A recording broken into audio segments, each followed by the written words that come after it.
Vaše Preosveštenstvo, uvaženi gospodine Pečkoviću, braće i sestre, dame i gospodo. U okviru obeležavanja 100-godišnjice rođenja i 5-godišnjice upokojenja patrijarha srpskoga gospodina Pavla, naša eparhija Šabačko-Lozivska sa blagoslovom našeg preosvećenog episkopa Lavrentija upriličila večerašnje veče ovdje akademiju skromnu jednu da se podsjetimo na njega i da progovorimo neku reč o njemu. Kažem skromno, ali i sami osjećate niti veće teme, ni veće gosta večeras je malo zbija sa nama i mislim da je ovo da damo rodu glas, što bi rekao naš narod, pravi način. Sve vas pozdravljam i gledalce radio televizije JAS koja prenosi ovu akademiju i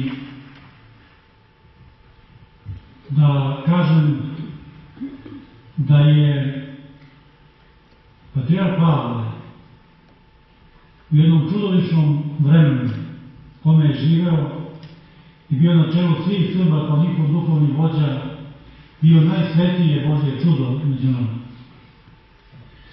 Kao dete sam u mojoj kući u selu Leliću imao jednu jedinu knjigu, ili bolje rečeno knjižicu, to je kalendar koja je bila zadenuta za slavsku ikonu.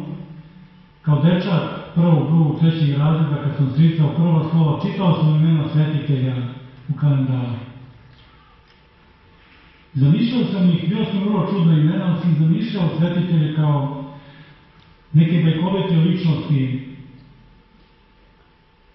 prozračne, prozirne, fosforne, koje su svetlile i išle među ljudima, a na primjedbe mojih seljana i mojih roditelja, kako je nekada bilo bolje, ja sam se tešio govorio, pa lako je ima bilo, to su bila vremena kada je Bog hodio zemlju i sveci njegovi svetli i svetleći.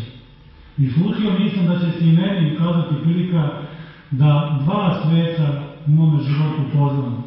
Svetog starca Ćelijskog oca Justina i svetoga patrijarha srpskoga Pavla, koga je kanonizovao svetitelja jednodušno, jednoglasno srpski narod. Konsenzusom, što bi se moderno rekao. I to je zapravo jedno od najvećih čuda. Narod koji je sklon korištenju svega i svačega, stavljanju primjedba narodu za koga kažu da mu ni Bog nije pravo. Saglasio se u jednom da je patrijarh Pavle svetac koji hoda još za njegovog života. Svetimo se one veličanstvene sahrane, 1 milion ljudi je bilo u Beogradu tih dana prošlo, da se poklone njemu na dan sahrane po procenama medija oko 600.000 ljudi. Što je još čudo ovo? u kućama, kafanama, restoranima, posljednjim krčvarnicama i jazdenama vidjet ćete njegovu sliku. U najskupocenijim automobilima, u sobama i na kaminima tajkuna, mafijaša, kriminalaca, prostitutki, kao i u domovima vernika, pravednika, Božih, monaškim kelijama, širom pravoslavlja stoji njegova slika. Imao sam prilike da je ovoga od takvih koji je vozio skupoceniji automobil od nekoliko stotina hiljada evra pitan. Vidio da imaš sliku patrijarha Pavla, otkuda to? Pa je, on je legenda. A šta ti se sviđa kod njega? On ide, kaže, vozi se tramvajem, vozom 3. klase, pešice po Beogradu, jede žaru vreme posle. Pa ja kažem, dobro, u reda je, kako ti stojiš sa tim i ti mogao to, a ne. To ja ne mogu, ali tome se divim i to poštujem. Evo, to je dakle razlog što ga svi mi poštujemo i divimo se, iako nismo, inačemo sami spremni da ga baš u svemu sledimo. Ali zato je ovo jedna velika nada i ohrabrenje svima nama Srbina danas. Veliki ljudski pisac Dostojevski je rekao: nikada nemojte cijeniti jedan narod po tome kakav on trenutno jeste, nego ga cijeniti po njegovim idealima i po onome što bi on želeo da postane. Patrijarh srpski Pavle je bio svetac Božiji, a srpski narod se tome divio, poklonio mu se i on ga sledi. Ja mislim da će doći neka bolja vremena kada će on narodu biti više onakvi kakav je on bio, jer je on ognjeni stup svima nama, cijelom svome narodu. U ovim teškim vremenima bespuća, iskušenja i izazova sa kojima smo danas suočeni. Evo, gospodine Bečkoviću, sada vidimo.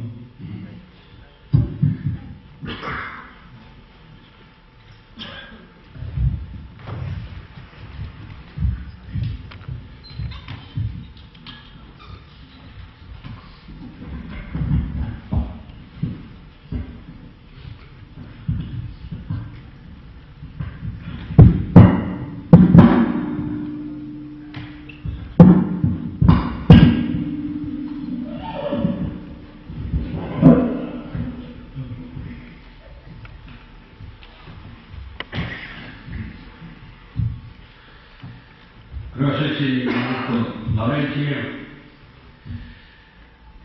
monaštvo i sveštenstvo Šabačke eparhije,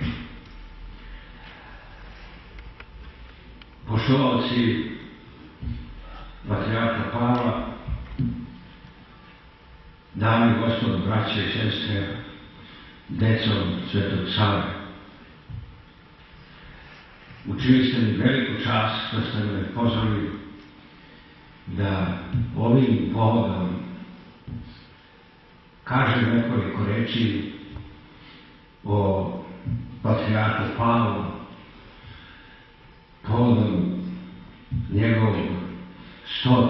rođendana, koji je on zamalo i doživao.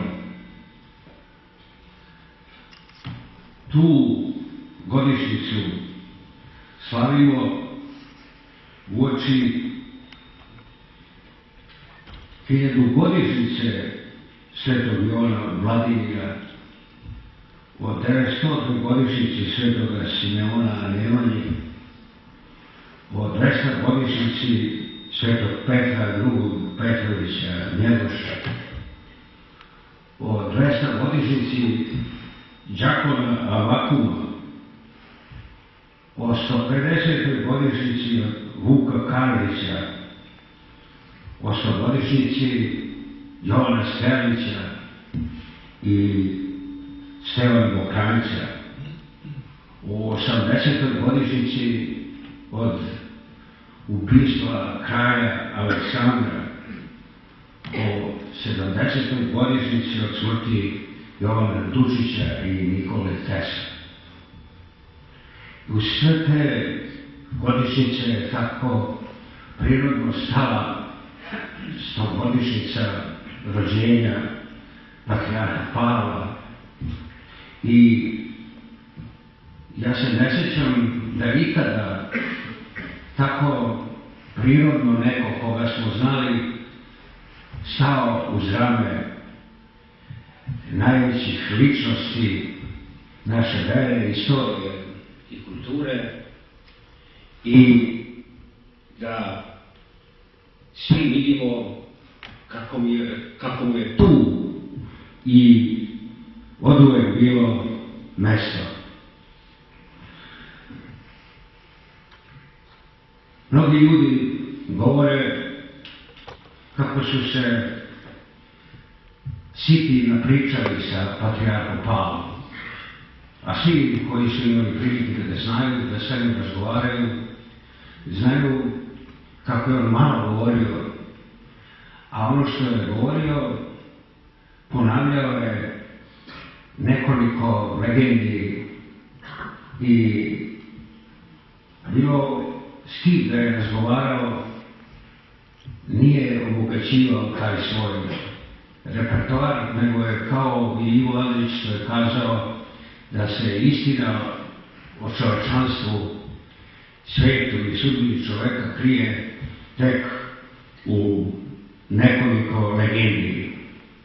Ja bih na početku ove svoje reči pokušao da se prisjetim nekih od tih njegovih legendi koje je pričao gotovo svakome koga je sreo. Da počnem sa onom koju je govorio kao episkop Raško-Prizrenski, gde je on proveo preko 3 decenije. A tada je tamo sreo jednog Arnauta s kojim se sprijateljio i zbližio toliko da mu je taj kazao: oče, nemoj ti meni ništa verovati. Ja sam jednu veru promenio i meni je sada svejedno da li će promeniti još koji put.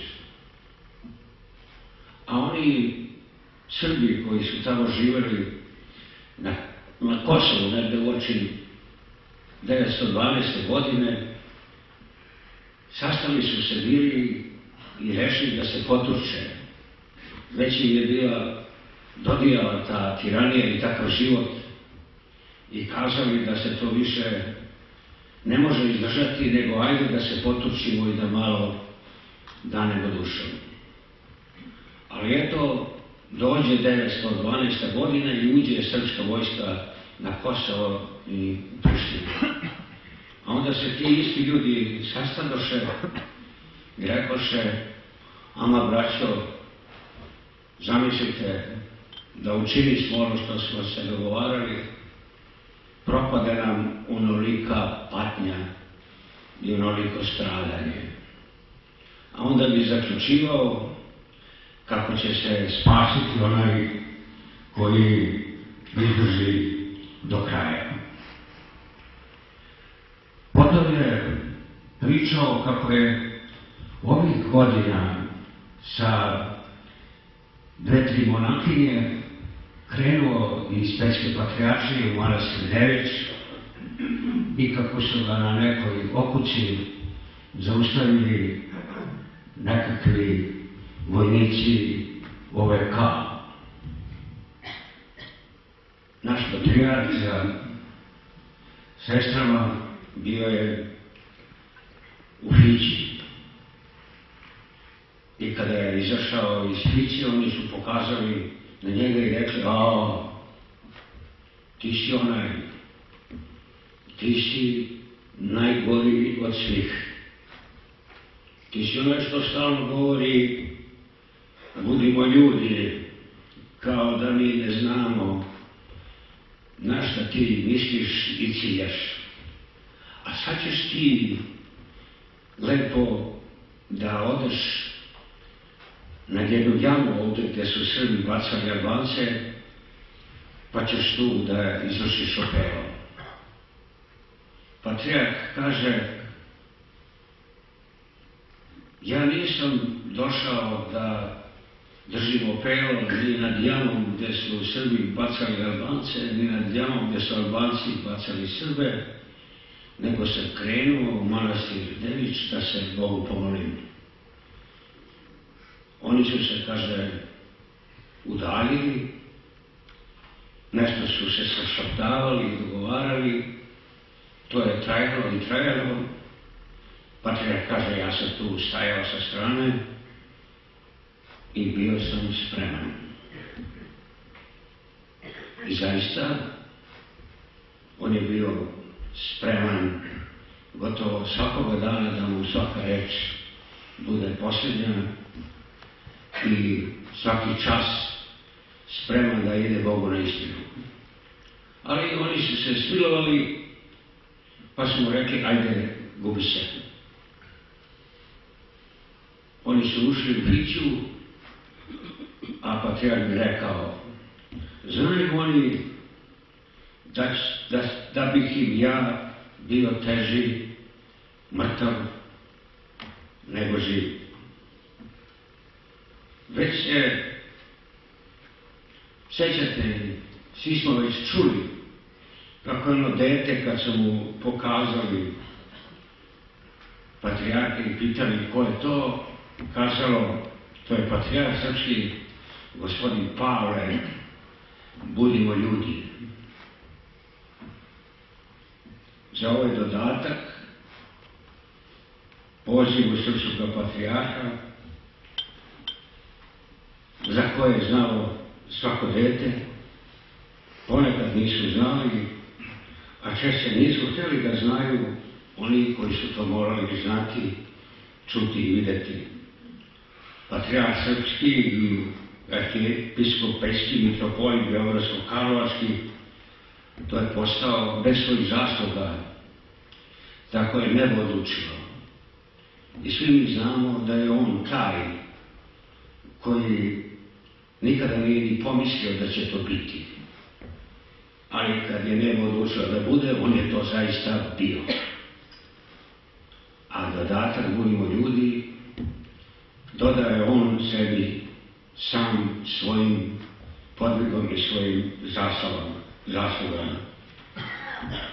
Kada smo 1987. godine radili na knjizi Zadužbine Kosova, on je bio tada episkop Raško-Prizrenski. To je bila ona knjiga u kojoj su prvi put popisane sve kosovske svetinje i napravljena ona mapa Kosova na kojoj su upisani svi manastiri, crkve, svetišta, grobišta, crkvišta, svetilišta, kad se vidjelo da je samo nebo ozvezdano onako kako je kosovska zemlja onebesana. I u tom zvezdanom kolu Gračanica je bila zvezda Danica, Bogorodica, Ljevišta, njena sestra, a Pećka patrijaršija bila je ostala zvezda vodilja kroz sve naše vekove. I već tada, kada smo se sastajali oko te knjige u kojoj sam i ja imao svoj deo, patrijarh srpski se tada kao episkop Raško-Prizrenski gotovo nije javljao za reč. Svima je nama prepuštao da smo pozvani i da više znamo o tom poslu nego on sam. Tek kasnije sam ja se uverio kako je on bio pismeniji, načitaniji i odgovorniji od svih nas. Kod njega nije bilo luksuza ni u čemu, a najmanje u rečima. Oskudnošću i jednostavnošću, kao da nas je prekorevao i posravljivao, a njegov primjer je bio i neka vrsta očigledne nastave. Niko se u neodgovornije vreme nije ponašao odgovornije i pribranije, pa ipak je govorio: hvala Bogu što nisam bezgrešan. A jednom sam ga čuo kad kaže: pa ni anđeli pred Bogom nisu nevini. Za kosovsku istoriju i tragediju u našem vremenu nije bilo važnijega svedoka od patrijarha srpskoga Pavla. Uz najveće kosovske svetinje, Dečane, Patrijaršiju, Gračanicu, patrijarh Pavle ubrajao i Kosovo polje, za koje je kazao da je na njemu odbranjen naš najvažniji nacionalni i duhovni princip. To je, kaže on, ne samo kraj i zemlja na kojoj su naše najvažnije svetinje, nego i nauka koja je u njima predavana i koje su se u njima učile. Naši preci su izašli da brane svoju zemlju, a ne da otimaju tuđu. Da brane svoju slobodu, a ne da tlače tuđu, da brane svoju veru, a ne da je nameću drugima. Znamo za mnoge definicije šta je Kosovski zavet i Carstvo nebesko, pa i za tumačenje onih koji su ih razumeli kao pozive na rat ili im se rugali i podsmevali. Patrijarh je Pavle rekao reč, kako mislim, nije rekao ni jedan duhovni vođa i koja se nikad nije čula ni na jednom jeziku na svetu. A svi smo te reči zapamtili i čuli i više puta ih je ponovio. Kad bi za osnivanje naše nezavisne države i njeno održavanje i napredak, kad bi oni bili mogući samo zločinom, ja bih pre pristao da nestane ne samo velika, nego i mala Srbija i svi Srbi zajedno sa mnom, nego što bih pristao na neljudsko i nečovečno. Eto, to za mene znači Kosovski zavet i opredeljenje za Carstvo nebesko. Govore duhovni vođa Srba, onaj koji je među nama najviše merio reči i merio ono što je govorio. Sveti knez Lazar nije bio protiv života na zemlji, ni protiv carstva zemaljskoga, ali kada već treba jedno da se gubi, bolje je izgubiti zemaljsko nego nebesko. Uvek je pozivao na mir i slobu, napominjući da se mir samo u jednoj liturgiji pominje 30 puta. Podsjećao je da se ne treba čuditi ni jednome čudu, a kamoli čudima čiji smo svedoci svakoga dana. To je počelo odavno, kad su na zemlji bili samo 4 čoveka, Adam i Eva i njihovi sinovi, Kain i Abel, i kada je njihova bila cijela planeta i sva zemlja. Pa ipak im je tu bilo tesno i njima samima na cijelome svetu.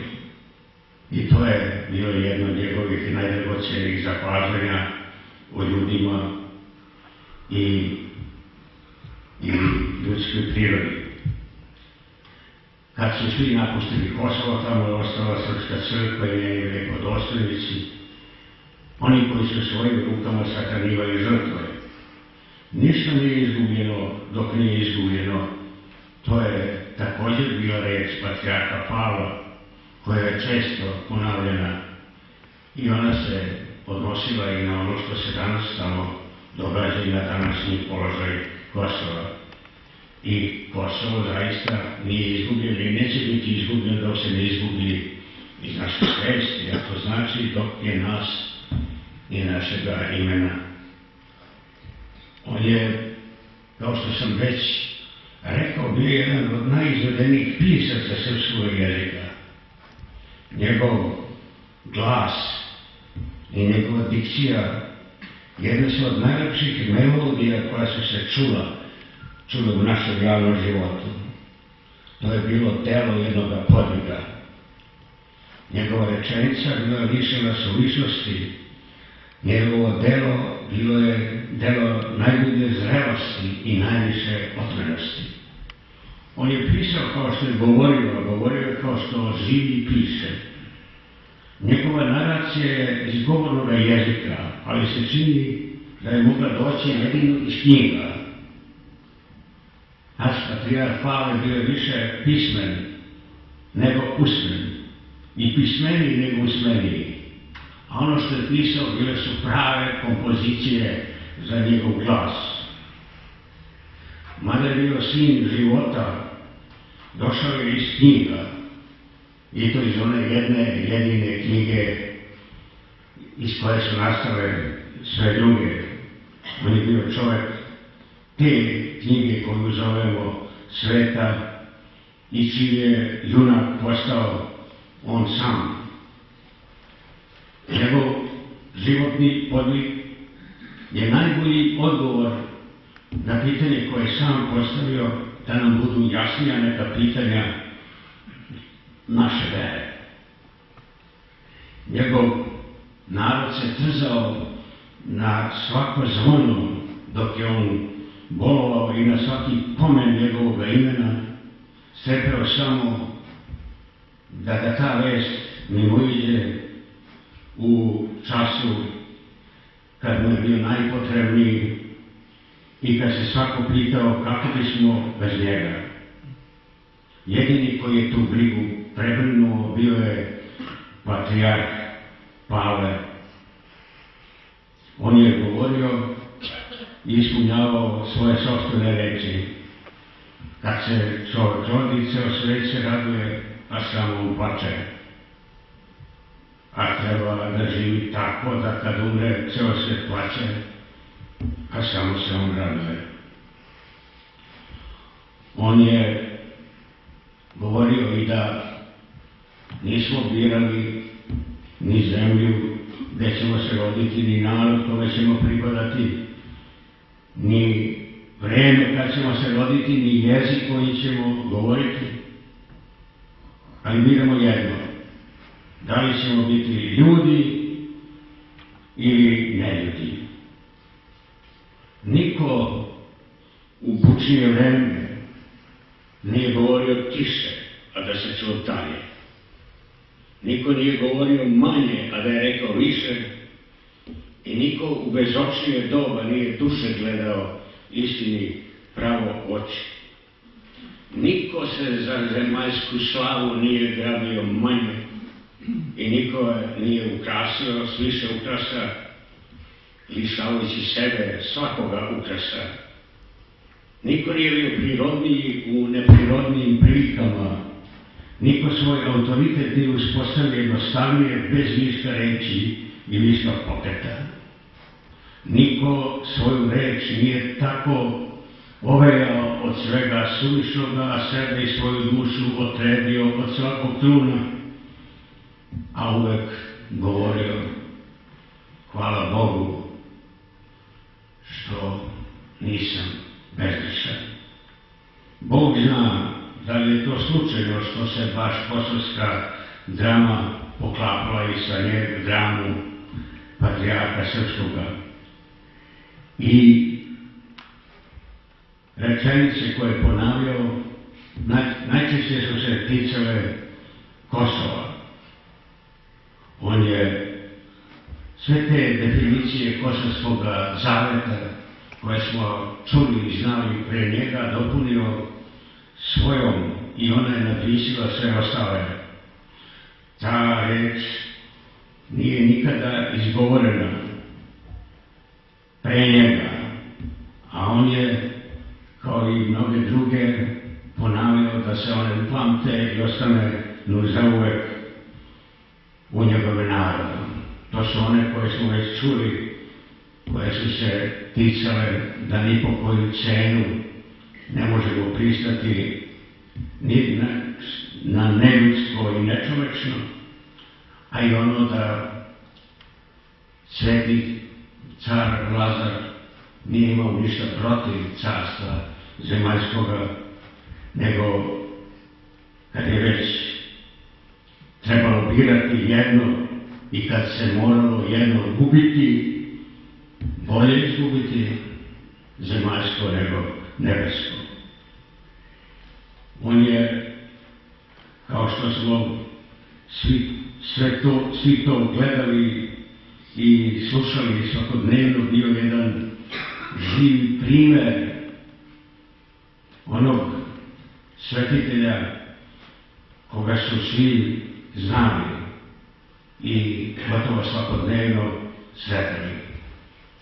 Kad je svojevremeno uvedena reč o kanonizaciji jednog od naših novoprosijenih svetitelja, patrijarh Pavle je govorio da sa tim ne treba žuriti. Ako je on svet, to ne može zastarati. Takva odluka nikad ne može zakasniti.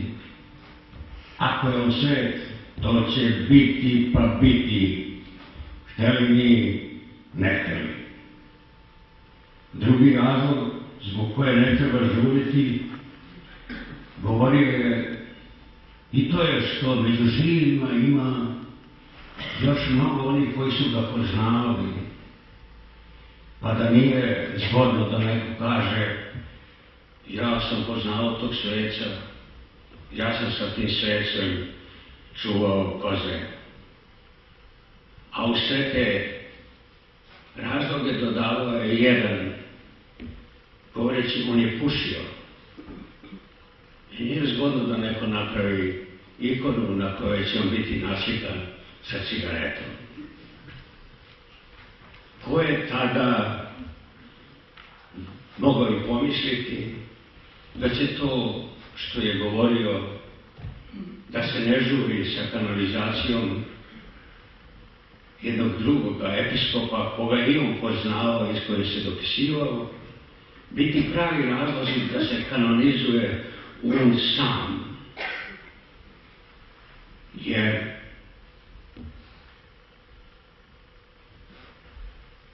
ko je verovao tada da će se ti razlozi u njegovom slučaju obrnuti i dobiti suprotna značenja i postati najubedljiviji dokazi i najrečitije objašnjenje da se kanonizuje sam i da bi s njegovu kanonizaciju trebalo požuriti.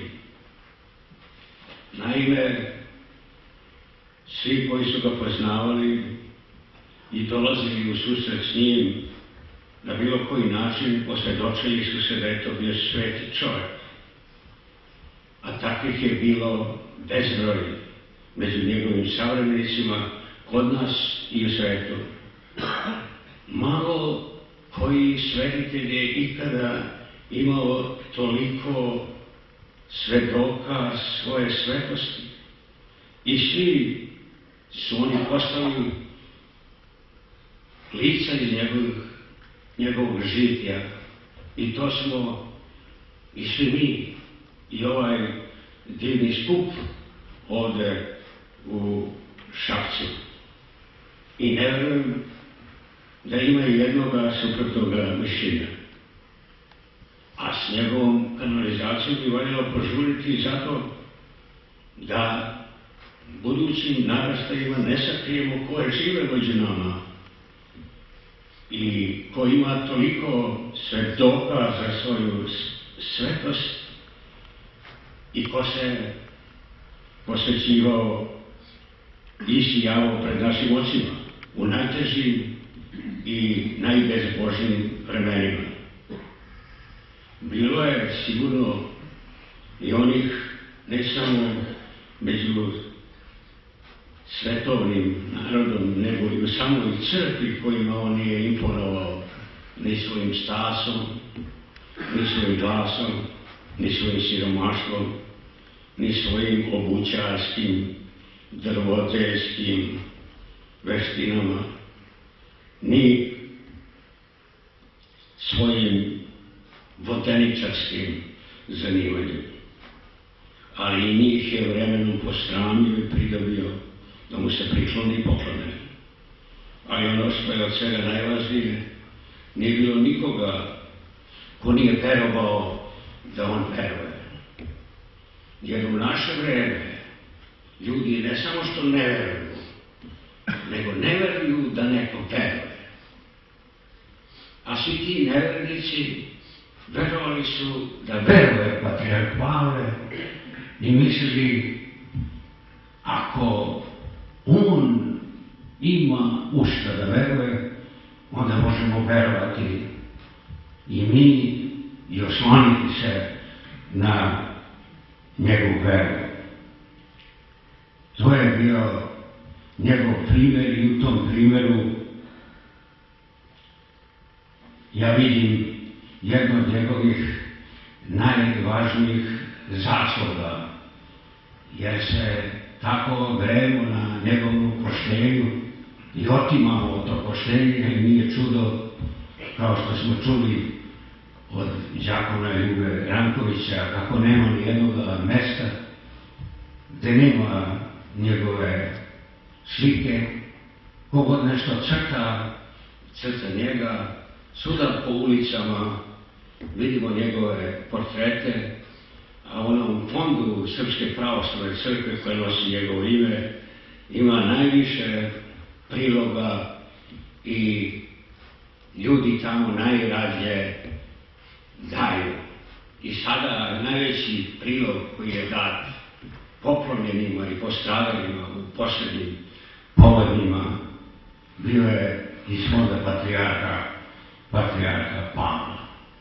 A njegova sahrana, to je bio jedan od najvažnijih događaja u našoj istoriji, kulturi, veri i prizor kad je srpski narod viđen na najlepši način, lepše nego i jedan drugi u našem veku. A toliki ljudi koji su otišli da mu se poklone, nisu bili pozvani ni od koga sem od svoje savesti.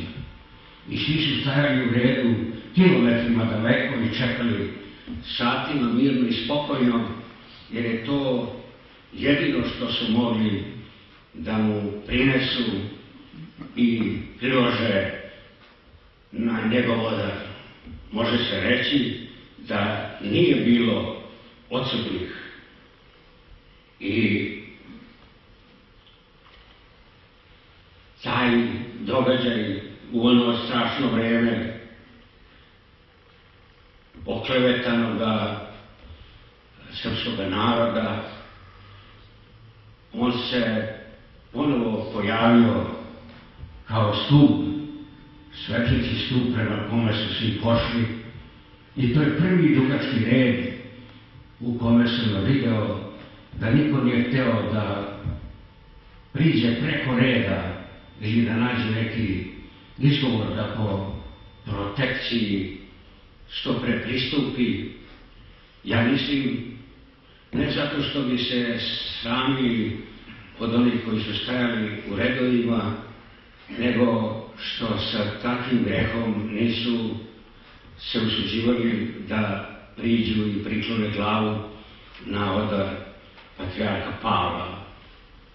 Ja sam imao prilike, zahvaljujući nekim srećnim okolnostima, da ga srećem i s njim promenim po koju reč. Često je to bilo i na slavi našega prestolonaslednika na Svetog Andreju, prva zvanoga slavi koja će biti za koji dan. On je, kada sam prilazio da uzmem naforu, tamo je bilo pruženo mnogo ruku. A on je u toj gomili ruku uočio moju i kazao u desnu. Kad smo posedili u dvoru, ja rekao, vaša svetosti, meni i sad treba nekoliko sekundi da se setim koja mi je leva, a koja desna, a vi ste u onoj gomili ruku primetili da sam ja pružio levu. Aha, to je važno. To mora biti desno. I drugčije ne bi mogao svet opstati. Iduće godine, na isti praznik, ja nisam čekao da on meni to kaže, nego sam prilazeći već iz daljine ja kazao njemu u desnu, a on se setio posle godinu dana šta sam ja rekao i samo se nasmešio dajući mi do znanja da je upamtio te reči. Posjećivao sam ga u bolnici VMA, gde je Bog dao da on bude zbadan za rukovanje onim sestrama koje su ga povijele i negovale i bile srećne što su bile u prilici da ga dodirnu. Nije već mogao da govori, ali mogao da peva. I nigde se ne čuje pesma više nego u crkvi. I nigde stari ljudi ne pevaju se u crkvi. Tako i on kad bi zapeo sa govorom, počeo da peva Otvorite sve carske dveri. I svi koji su tu bili su svedoci da je to svetac koji je tu sasvim privremeno među nama.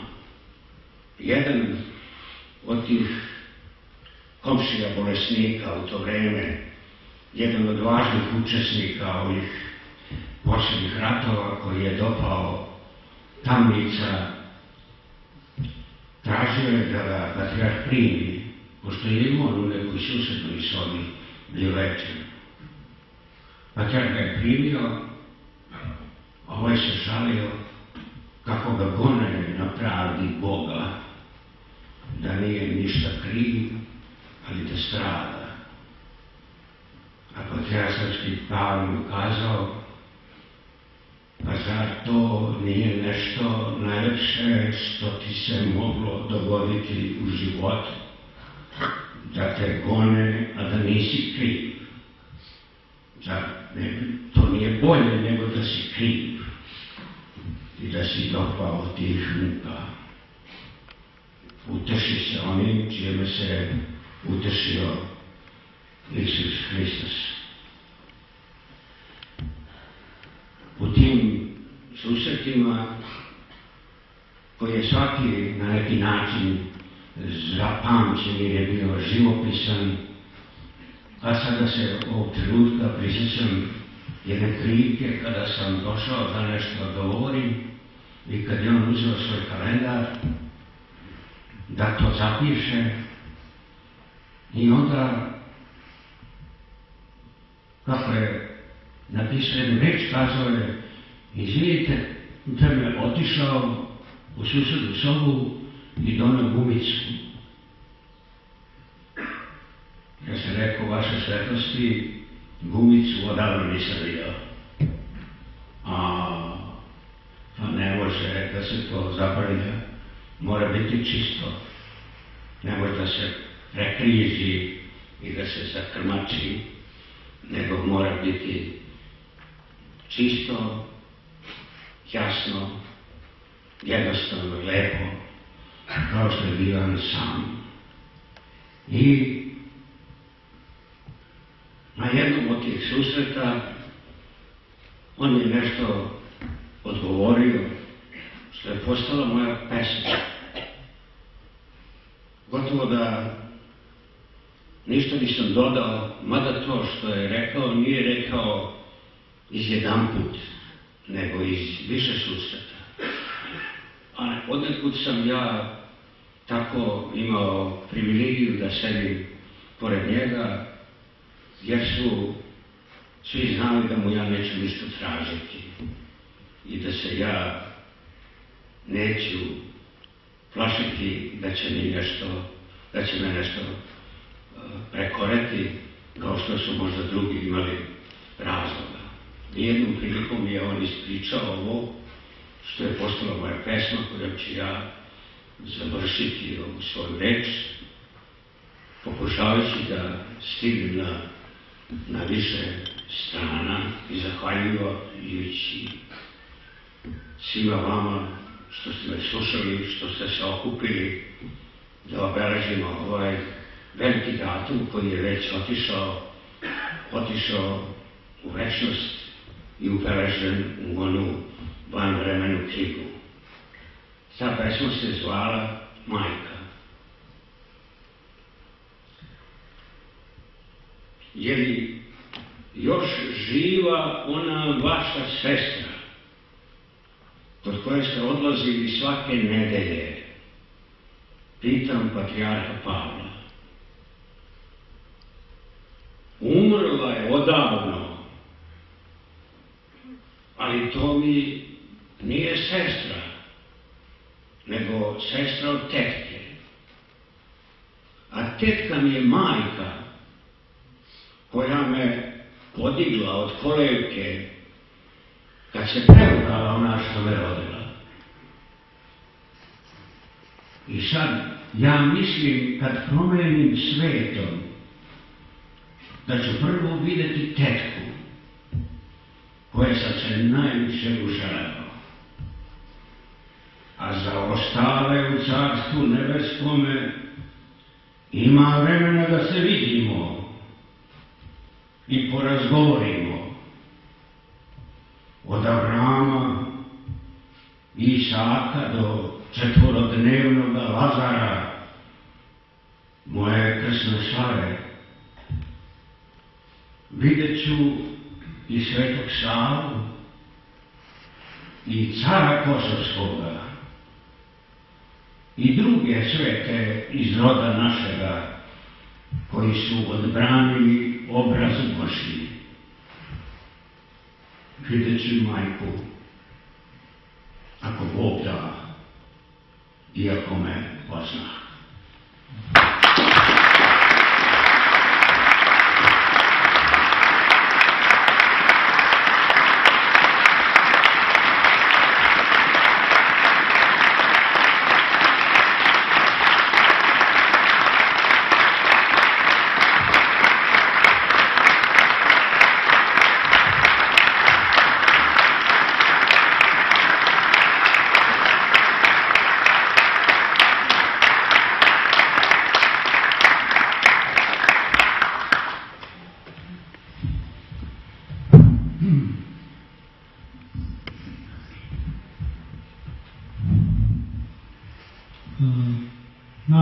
Naravno da niko od nas ne bi umeo ovako da kaže, ali ubeđen sam da svi ovako u sebi iskreno osjećaju i razumemo, što je najvažnije.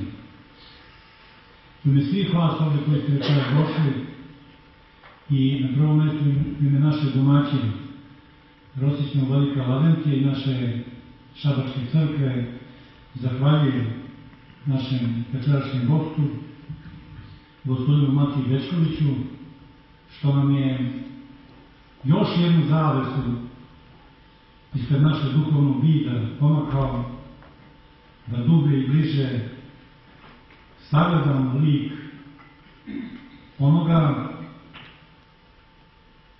koji je bio pred nama i svetio u najvećoj tmuši, bar naše epohe, da ne kažem sveukupne istorije. Kako reče pesnik, bio je ognjeni stup u toj tami našeg lutanja, kopčeva 2 milenijuma. Dugo će još naša crkva živjeti od tog kapitala, patrijarha Pavla, i njega je Bog na nebu i narod njegov na zemlji, kako je on često ponavljao, poznao, i njegovi sveti preci, kada je došao pred njih, poznali su ga, da je to patrijarh Pavle. Budimo ljudi i Bog te video, kako je često govori. Hvala vam od srca, mi nastavljamo dalje ova naša druženja zimska i da vam kažem da će 22. decembra u obnovljenoj i renoviranoj jedan divan, lep način sali naše crkve u Šapcu biti duhovno veče posvećeno porodici, jer 21. su detinci, 28. su materice, pa uoči Božića oci. Znači, govorit ćemo o smislu hrišćanske porodice na temu porodica domaća crkva. U gostima će nam biti jedan od najvećih živih duhovnika naše crkve, pravoslavne danas, otac arhimandrit Stefan, starešina manastira Velika Remeta. Mnogo Šapčana odlaze u Veliku Remetu, ne trebam ništa posebno da naglašavam ko i šta je. Dakle, pozivam vas, znači 22. ponedeljak, 7 sati u Šabačkoj crkvi, 28. crkvena opština sa majke i matere Šapca organizuje jedno večer, druženje, osobito za one sa trećim detetom, znači na materice, gde će biti također upriličen jedan lep program pun zahvalnosti majci i ženi naše sestre. Znači. Hvala vam što ste u ovakvom broju došli ovdje. Hoću da se zahvalim gospodinu Zoranu Karajiću, koji je upravnik ovoga hrama kulture i umetnosti ovdje u našem gradu, koji uvek široko raširi svoje ruke i nedra i njegovim saradnicima, koji nam uvek ustupe ovu salu u ovako važnim trenucima da bi se što više nas ovdje okupilo i uveličalo te događaje i datume koje obeležava. Hvala svima, osobito još jedan put, Matija, hvala vama, bilo je dirljivo, uzbudljivo, istinito, što je najvažnije, i niko ne ume tako kao pesnik i pesnik. Hvala, i ako Bog da, vidimo se 22.